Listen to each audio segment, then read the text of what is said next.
لقد رضی اللہ عن المؤمنین اذ یبایعونک تحت الشجرہ فعلم ما فی قلوبہم فانزل السکینۃ علیہم واثابہم فتحا قریبا۔ صدق اللہ مولانا العظیم وصدق رسولہ النبی الکریم الامین ونحن علی ذالک لمن الشاہدین والشاکرین والحمد للہ رب العالمین۔ ان اللہ وملائکتہ یصلون علی النبی یا ایہا الذین آمنوا صلوا علیہ وسلموا تسلیما۔ سب احباب مل کر درود پاک پڑھیں۔ اللہم صلی علی سیدنا و مولانا محمد وعلی آل سیدنا و مولانا محمد وبارک وسلم وصلی علیہ۔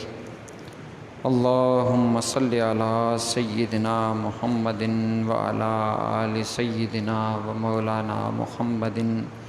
وبارک وسلم وصلی علیہ۔ یا رب صلی وسلم دائما ابدا علی حبیبک خیر الخلق کلہم هو الحبیب الذی ترجى شفاعته لكل حول من الاحوال مقتحم۔ یا رب بالمصطفى بلغ مقاصدنا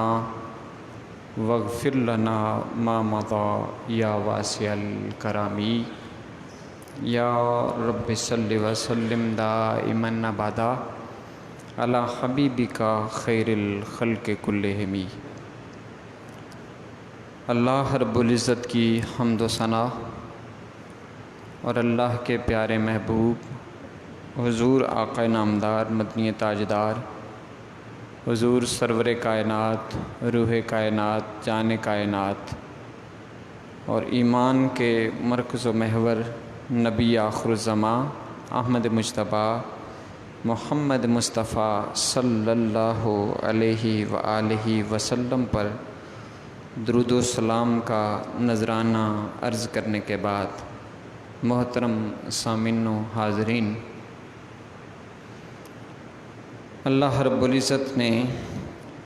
اپنے پاک کلام میں ارشاد فرمایا ہے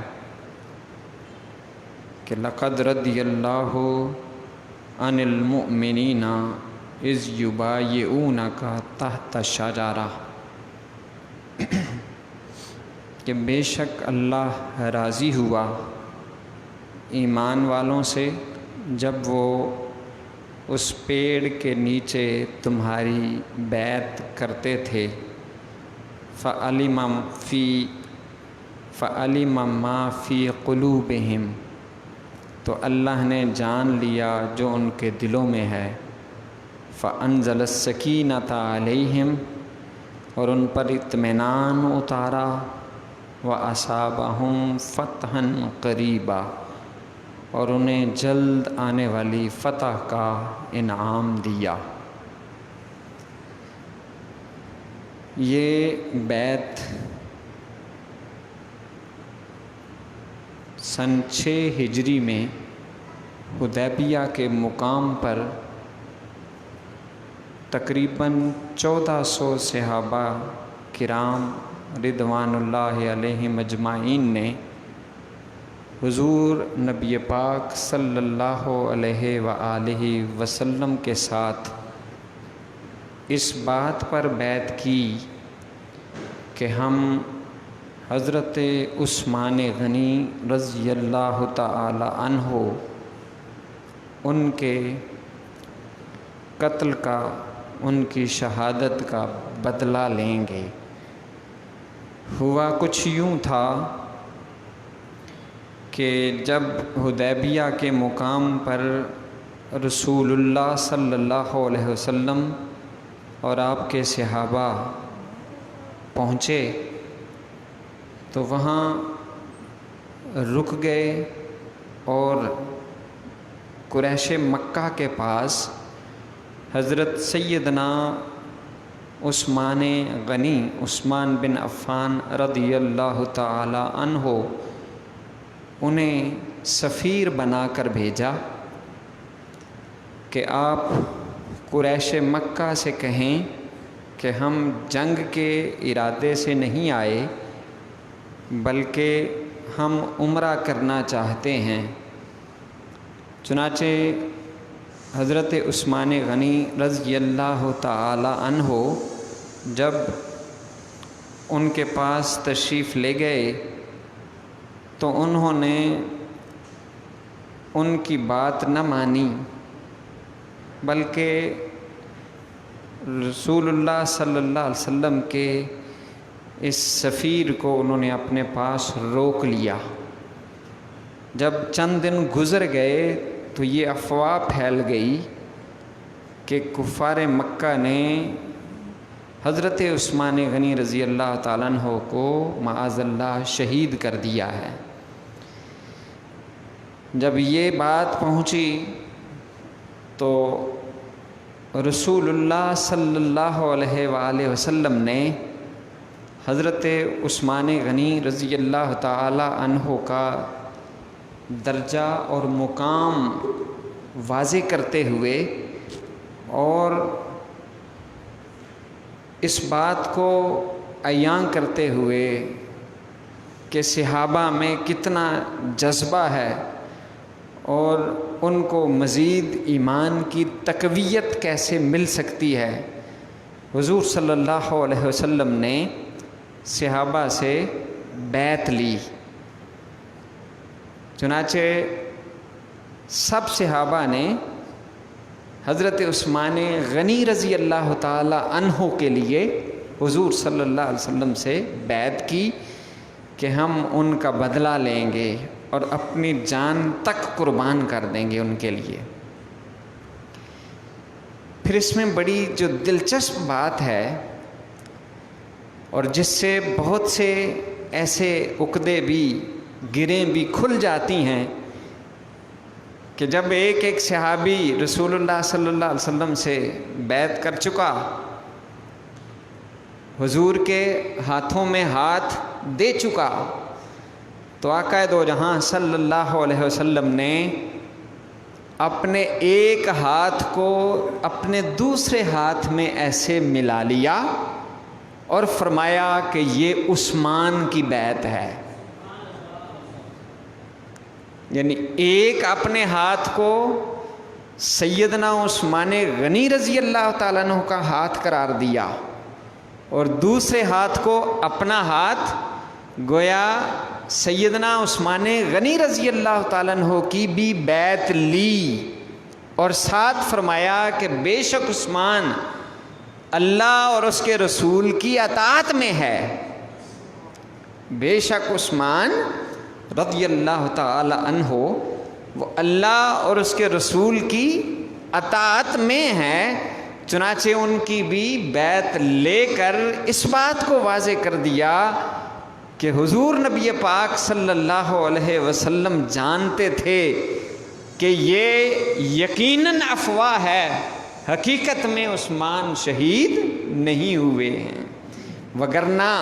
مردے شخص کی یا جو شہید ہو چکا ہو اس کی بیعت لینے کا جو ہے وہ مقصد نظر نہیں آتا۔ حضور کا حضرت عثمان کی بیعت لینا، بیعت کرنا اس بات کی از خود دلیل ہے کہ حضور صلی اللہ علیہ وسلم کو معلوم تھا کہ سیدنا عثمان غنی رضی اللہ تعالیٰ عنہ اللہ اور اس کے رسول کی اطاعت میں ہیں اور وہ شہید نہیں ہوئے ہیں۔ لیکن اس میں جو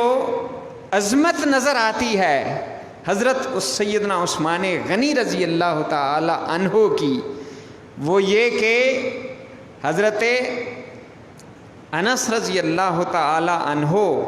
اس کو روایت کرنے والے ہیں، صحابہ اکرام کے جو اپنے آنکھوں سے اس منظر کو دیکھ رہے تھے کہ حضور صلی اللہ علیہ وسلم اپنے ہاتھ کو عثمان کا ہاتھ قرار دے رہے ہیں، وہ زبان حال سے وہ کہہ رہے تھے، روایات کا حصہ ہے کہ اس وقت سب صحابہ کے ہاتھوں سے حضور نبی پاک صلی اللہ علیہ وسلم کی ہاتھ میں جانے والا سیدنا عثمان رضی اللہ تعالیٰ عنہ کا ہاتھ سب ہاتھوں سے افضل تھا کہ وہ رسول اللہ کا ہاتھ تھا۔ اور دوسری طرف اللہ رب العزت اپنے پاک کلام میں ارشاد فرما رہا ہے کہ ان الذین یبایعونک، اے پیارے حبیب جو تمہاری بیعت کرتے ہیں، انما یبایعون اللہ، یہ تمہاری بیعت نہیں بلکہ اللہ کی بیعت کر رہے ہیں، یہ اللہ کے ساتھ بیعت کر رہے ہیں۔ گویا اللہ رب العزت رسول اللہ صلی اللہ علیہ وسلم کے ہاتھوں کو اپنا ہاتھ قرار دے رہے ہیں، اور اللہ کے رسول صلی اللہ علیہ وسلم سیدنا عثمان غنی رضی اللہ تعالیٰ عنہ کے ہاتھ کو اپنا ہاتھ قرار دے رہے ہیں۔ اس سے یہ بات واضح ہوتی ہے کہ سیدنا عثمان غنی رضی اللہ تعالیٰ عنہ کو اللہ رب العزت نے کتنا بڑا درجہ اور کتنا بڑا مقام عطا فرما رکھا تھا کہ حضرت عثمان غنی رضی اللہ تعالیٰ عنہ وہ ذات ہیں، وہ ہستی ہیں کہ جنہیں رسول اللہ صلی اللہ علیہ وآلہ وسلم نے زندگی کے اندر ہی شہید ہونے کی خوشخبری اور بشارت عطا فرما دی تھی کہ جب احد پہاڑ حضور نبی پاک صلی اللہ علیہ وسلم اس کے اوپر تشریف فرما تھے، سیدنا صدیق اکبر رضی اللہ تعالیٰ عنہ بھی، حضرت عمر فاروق رضی اللہ تعالیٰ عنہ بھی، اور حضرت عثمان غنی رضی اللہ تعالیٰ عنہ بھی اس پہاڑ پر موجود ہیں۔ وہ اپنی قسمت پر جھومنے لگتا ہے تو آقا دو جہاں صلی اللہ علیہ وسلم ارشاد فرماتے ہیں، اسبت احد، اے احد ساکن ہو جا، ٹھہر جا، فَإِنَّمَا عَلَيْكَ نَبِيٌّ وَصِدِّيقٌ وَشَهِيدَانِ، کہ تمہارے اوپر ایک نبی ہے، ایک صدیق ہے، اور 2 شہید تمہارے اوپر جلوہ فرما ہیں۔ گویا حضور نبی پاک صلی اللہ علیہ وآلہ وسلم نے حضرت عمر فاروق رضی اللہ تعالیٰ عنہ کے بارے میں بھی شہید ہونے کا اعلان فرما دیا، سیدنا عثمان غنی رضی اللہ تعالیٰ عنہ کے لیے بھی شہادت کا مرتبہ حاصل کرنے کا آقا دو جہاں صلی اللہ علیہ وسلم نے اعلان فرما دیا، اور یہ واضح کر دیا کہ قبل از وقت حضور نبی پاک صلی اللہ علیہ وآلہ وسلم اس بات کو جانتے تھے کہ سیدنا عمر فاروق اور عثمان اللہ کی راہ میں شہید ہوں گے۔ اور اس کے علاوہ حضور نبی پاک صلی اللہ علیہ وسلم نے ان 10 عشرہ مبشرہ میں کہ جن میں حضور نے فرمایا کہ ان نبی فی الجنہ، ابو بکر فی الجنہ، عمر فی الجنہ، اور ساتھ فرمایا عثمان فی الجنہ، یعنی حضرت عثمان غنی رضی اللہ تعالیٰ عنہ کو حضور نبی پاک صلی اللہ علیہ وسلم نے اس دنیا کے اندر رہتے ہوئے ہی جنتی ہونے کی بشارت اور خوشخبری سنا دی تھی، اور بتا دیا تھا کہ یہ جنتی ہیں۔ بلکہ صرف بات یہاں تک ہی نہیں، جب جیش الاسرا جسے غزوہ تبوک کہا جاتا ہے، اس موقع کے اوپر جب رسول اللہ صلی اللہ علیہ وسلم ممبر پر جلوہ فرما ہیں اور صحابہ کو ترغیب اور ان کو ترغیب دلاتے ہیں کہ اس لشکر کے لیے اپنی خدمات پیش کرو، اس کی مدد کرو، رسول اللہ صلی اللہ علیہ وسلم اعلان فرماتے ہیں تو سیدنا عثمان غنی رضی اللہ تعالیٰ عنہ اٹھ کر عرض کرتے ہیں کہ یا رسول اللہ صلی اللہ علیہ وسلم 100 اونٹ بما ساز و سامان میں اس لشکر کے لیے آپ کی خدمت میں پیش کرتا ہوں۔ رسول اللہ صلی اللہ علیہ وسلم پھر ترغیب دلاتے ہیں،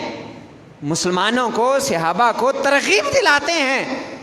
پھر سیدنا عثمان غنی رضی اللہ تعالیٰ عنہ کھڑے ہو جاتے ہیں اور عرض کرتے ہیں کہ یا رسول اللہ صلی اللہ علیہ وسلم میں 200 اونٹ بما ساز و سامان آپ کی بارگاہ میں اس جیش اسرا کے لیے صرف کرتا ہوں، وقف کرتا ہوں، دیتا ہوں۔ حضور نبی پاک صلی اللہ علیہ وسلم پھر ترغیب دلاتے ہیں۔ جب تیسری دفعہ بھی حضور صلی اللہ علیہ وسلم کی زبان اقدس سے ترغیب کے الفاظ نکلتے ہیں، سیدنا عثمان غنی پھر کھڑے ہو جاتے ہیں اور کہتے ہیں کہ یا رسول اللہ، میں 300 اونٹ آپ کی بارگاہ میں اس لشکر کے لیے وقف کر دیتا ہوں۔ جب یہ تیسری دفعہ ہوتا ہے، حضور نبی پاک صلی اللہ علیہ وسلم اپنے اس صحابی کے لیے اس قدر خوش ہوتے ہیں اور ارشاد فرماتے ہیں کہ اے عثمان، آج کے بعد جو بھی تو کرے گا تم پر اس کی کوئی پکڑ نہیں ہے۔ گویا حضرت عثمان غنی رضی اللہ تعالیٰ عنہ کو جہاں جنتی ہونے کی بشارت اور خوشخبری آقا دو جہاں صلی اللہ علیہ وسلم نے بیان فرما دی، عطا فرما دی، دے دی، وہاں یہ بھی واضح کر دیا کہ سیدنا عثمان وہ ہستی، وہ ذات ہیں کہ جن سے خلاف شریعت کوئی عمل نہیں ہوگا، کوئی ایسا عمل نہیں ہوگا کہ جس پر آپ کا مواخذہ کیا جائے۔ کہ اس کے بعد جب آقا دو جہاں صلی اللہ علیہ وسلم کی زبان سے یہ نکل گیا کہ اے عثمان، جو کچھ تم کرو گے اس کے اوپر کوئی پکڑ نہیں ہے، گویا حضور نبی پاک صلی اللہ علیہ وسلم نے حضرت عثمان غنی رضی اللہ تعالیٰ عنہ کی گناہوں سے برات کا اظہار کر دیا۔ لیکن اس کے باوجود آپ کو معلوم ہے کہ جو اللہ کے برگزیدہ انبیاء اکرام ہیں، فرشتے ہیں، انبیاء اور فرشتوں کے علاوہ کوئی اور معصوم عن الخطا نہیں ہے، باقی محفوظ ہیں، لیکن صحابہ کو اتنا رتبہ اور مقام دیا گیا ہے کہ حضور نبی پاک صلی اللہ علیہ وآلہ وسلم نے نہ صرف جنتی ہونے کا اعلان فرمایا ہے بلکہ ان کے لیے گناہوں سے بھی پاک ہونے کا حضور صلی اللہ علیہ وسلم نے بیان فرما دیا ہے۔ صرف یہی نہیں، حضور نبی پاک صلی اللہ علیہ وآلہ وسلم کہ ان صحابی کو، حضرت عثمان غنی رضی اللہ تعالیٰ عنہ کو ذوالنورین ہونے کا اعزاز بھی حاصل ہوا ہے کہ جو کسی اور پوری تاریخ انسانیت کے اندر کسی کو یہ اعزاز نہیں ملا کہ اسے کسی نبی کی 2 صاحبزادیاں یک کے بعد دیگرے اس کے عقد میں آئی ہوں۔ حضرت رقیہ حضور نبی پاک صلی اللہ علیہ وسلم کی صاحبزادی، جب بدر کے موقع کے اوپر وہ اللہ کو پیاری ہو گئیں، جس کی وجہ سے حضرت عثمان غنی رضی اللہ تعالیٰ عنہ بدر میں شریک نہ ہو سکے کہ حضور صلی اللہ علیہ وسلم نے انہیں اپنی اہلیہ کی تیمارداری کے لیے ذمہ داری لگائی تھی اور ساتھ فرمایا تھا کہ تم اسی طرح بدر کے اصحاب میں شامل ہو جیسے فزیکلی لوگ شامل ہیں، اور تمہارے لیے مال غنیمت بھی اسی طرح ہوگا کہ جیسے باقی شامل صحابہ کے لیے ہیں۔ لیکن اسی موقع کے اوپر حضرت رقیہ حضور نبی پاک صلی اللہ علیہ وسلم کی صاحبزادی اللہ کو پیاری ہو گئیں۔ حضرت عثمانی غنی رضی اللہ تعالیٰ عنہ ان کے وصال پر رو رہے تھے۔ حضور صلی اللہ علیہ وسلم نے پوچھا کہ اے عثمان، ما یبکیک، تمہیں کون سی چیز رلا رہی ہے؟ عرض کی کہ میں دامادی رسول صلی اللہ علیہ وسلم سے محروم ہو گیا ہوں کہ پہلے مجھے آپ کا داماد ہونے کا اعزاز حاصل تھا، اب اس سے محروم ہو گیا۔ حضور نبی پاک صلی اللہ علیہ وسلم نے فرمایا کہ اے عثمان، جبریل اللہ کا حکم لے کر آئے ہیں اور میں دوسری صاحبزادی ام کلثوم کا اللہ کے حکم سے تمہارے ساتھ نکاح کر رہا ہوں۔ تو 2 صاحبزادیاں حضور نبی پاک صلی اللہ علیہ وسلم کی حضرت عثمان غنی رضی اللہ تعالیٰ عنہ کے عقد میں ہیں۔ آپ اس سے اندازہ کر لیں کہ جب ان کا بھی وصال ہو گیا تو آقا دو جہاں صلی اللہ علیہ وسلم نے ارشاد فرمایا کہ اگر میری 100 صاحبزادیاں بھی ہوتی اور وہ بھی یک کے بعد دیگرے مجھے تمہارے عقد میں دینی پڑتی تو میں دیتا رہتا۔ یعنی حضرت عثمان غنی رضی اللہ تعالیٰ عنہ کا یہ درجہ اور مقام ہے۔ باقی صحابہ اپنی جگہ ہر کوئی ایک سے بڑھ کر ایک ہے، لیکن جو اعزازات سیدنا عثمان غنی رضی اللہ تعالیٰ عنہ کو حاصل ہوئے ہیں کسی اور کے حصے میں نہیں آئے کہ ان کا ذوالنورین ہونا، یتّا کہ حضرت علی رضی اللہ تعالیٰ عنہ بھی فرماتے ہیں کہ آسمانوں میں سیدنا عثمان غنی رضی اللہ تعالیٰ عنہ ذوالنورین کے القاب کے ساتھ جانے اور پہچانے جاتے ہیں۔ حضرت سیدنا عثمان غنی رضی اللہ تعالیٰ عنہ جب ان کی اپنی سیرت دیکھی جاتی ہے، جب ان کا اپنا کردار دیکھا جاتا ہے تو ہمیں اس سے جو رہنمائی ملتی ہے وہ دراصل سرمایہ ہے کہ وہ کامل الحیا تھے، کہ حیا کے بلند ترین مقام پر فائز تھے۔ سیدہ عائشہ صدیقہ عفیفہ رضی اللہ تعالیٰ عنہا بیان کرتی ہیں کہ حضور نبی پاک صلی اللہ علیہ وسلم محو استراحت تھے، تشریف فرما تھے، آپ کی پنڈلی مبارک کے اوپر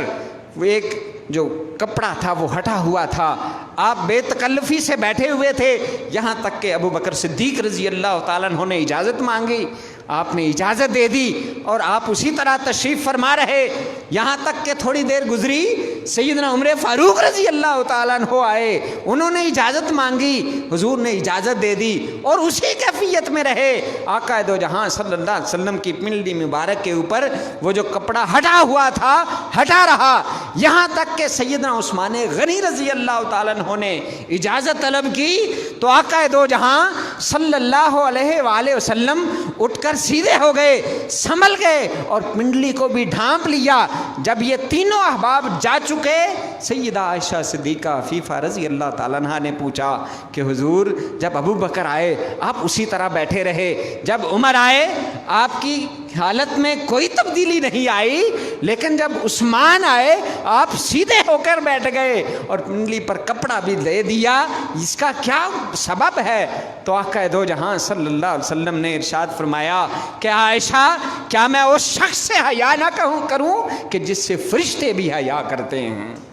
یہ سیدنا عثمان غنی رضی اللہ تعالیٰ عنہ کا حضور صلی اللہ علیہ وسلم بیان فرما رہے ہیں کہ اتنا حیا کے اس بلند مقام کے اوپر تھے کہ یہاں تک کہ روایات میں ہے کہ جب سے سیدنا عثمان غنی رضی اللہ تعالیٰ عنہ نے اپنا دست اپنا ہاتھ حضور صلی اللہ علیہ وسلم کے ہاتھ میں دے دیا، یعنی بیعت کر لی، اسلام قبول کر لیا، اس ہاتھ سے کبھی بھی حضرت عثمان غنی رضی اللہ تعالیٰ عنہ نے اس ہاتھ سے اپنی شرمگاہ کو نہیں چھوا، اتنا ادب و احترام کیا۔ یہاں تک کہ یہ بھی روایات میں آتا ہے کہ کبھی بھی آپ غسل خانے کے اندر بھی جب نہاتے تھے تو بے پردہ ہو کر نہیں نہاتے تھے، کپڑا باندھ کر نہاتے تھے، حیا کے اتنے اعلیٰ مقام کے اوپر فائز تھے۔ اور سخاوت کا یہ عالم ہے کہ جب کبھی اسلام کو ضرورت پیش آئی، آپ نے کبھی بیر روما کی صورت میں، کبھی مسجد نبوی کی توسیع کی صورت میں، جب حضور نے اعلان فرمایا کہ کون ہے کہ جو یہ قطع زمین کا ٹکڑا فلاں قبیلے سے فلاں خاندان سے خرید کر مسجد کے لیے وقف کر دے کہ اس کے لیے وہ چیز ہے جنت کے اندر جو اس سے کہیں زیادہ بہتر ہے، سیدنا عثمان غنی رضی اللہ تعالیٰ عنہ فوراً اسے خرید کر مسجد کے لیے وقف کر دیتے ہیں، بارگاہ نبوی میں ہدیہ پیش کر دیتے ہیں۔ اور کوئی بھی موقع ایسا نہیں کہ جب کوئی مشکل وقت آتا ہے، جب صحابہ بھی مشکل میں آتے ہیں، کہ جب حضور صلی اللہ علیہ وسلم کو کبھی دیکھے یا اہل بیت کو کبھی فاقے کی حالت میں دیکھتے، جو اکثر اسی حالت میں رہتے تھے، خود اختیاری فاقہ اختیار کیا ہوا تھا، تو سیدنا عثمان غنی رضی اللہ تعالیٰ عنہ فوراً اپنے مال و اسباب سے، کہ جو انہیں اپنے والد گرامی سے ترکے کے اندر ملا ہوا تھا، کاروبار تھا، اور خود بھی اس کاروبار کو انہوں نے آگے بڑھایا ہوا تھا، اور یہی وجہ تھی کہ وہ غنی کے الفاظ کے ساتھ غنی کے لقب سے معروف تھے، لیکن اس مال کو جب بھی ضرورت پیش آئی ہے انہوں نے اسلام کے لیے وقف کیا ہے، حضور صلی اللہ علیہ وسلم کے ادنیٰ اشارے کے اوپر قربان کر دیا ہے۔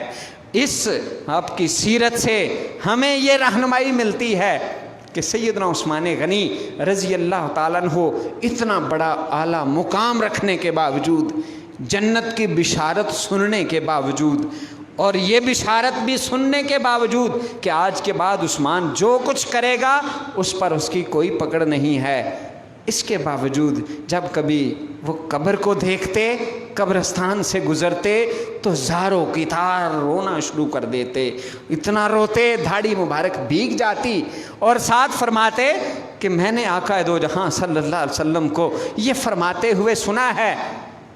کہ آخرت کی منزلوں میں سے قبر پہلی منزل ہے. اگر یہاں آسانی ہو گئی تو اگلی منزلیں بھی آسان ہو جائیں گی، اور اگر یہاں مشکل میں پڑ گئے تو اگلی جو اگلے مراحل ہیں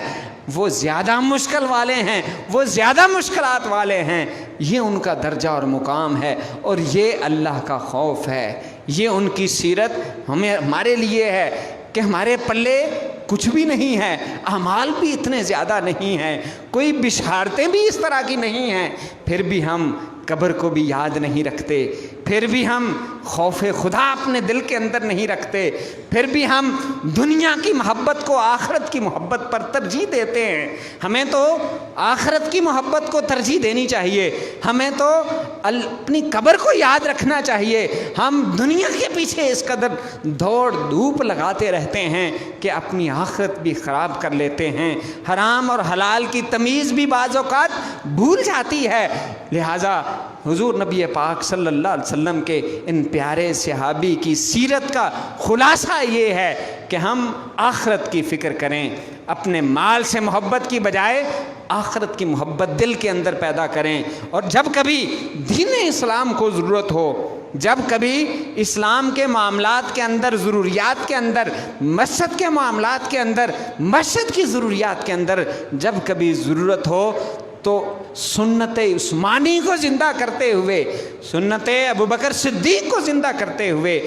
اس غنا کا اظہار کرتے ہوئے ہم دین کے لیے اپنے مال کو بھی وقف کرنے کے لیے تیار ہو جائیں. مجھے تھوڑی دیر پہلے ہی مسجد کی انتظامیہ کے افراد بتا رہے تھے کہ اس دفعہ بل جو ہے وہ کافی زیادہ آ گیا ہے. اس حوالے سے کہہ رہے تھے کہ لوگوں کو جو ہے نا وہ کہیں کہ اس میں اپنا حصہ شامل کریں. تو میں عرض کروں گا کہ یہ جو چھوٹے چھوٹے کام ہوتے ہیں ہو تو جاتے ہیں، لیکن کیا ہی خوب کہ اگر ہم خود جو ہے بڑھ کر اس کے معاملے کے اندر اپنا حصہ، اپنا کنٹریبیوشن دیں اور آخرت کا سامان بہتر کریں. اپنا آخرت کی جو درجات ہیں، آخرت کا جو اجر و ثواب ہے جو دنیا کے مقابلے میں کہیں زیادہ فائدہ مند ہے، اس کو ملحوظ خاطر رکھتے ہوئے غربا، مساکین، دین کے کاموں کے اندر اپنے مال کو صرف کریں، اپنے وقت کو صرف کرنے کی کوشش کریں، اور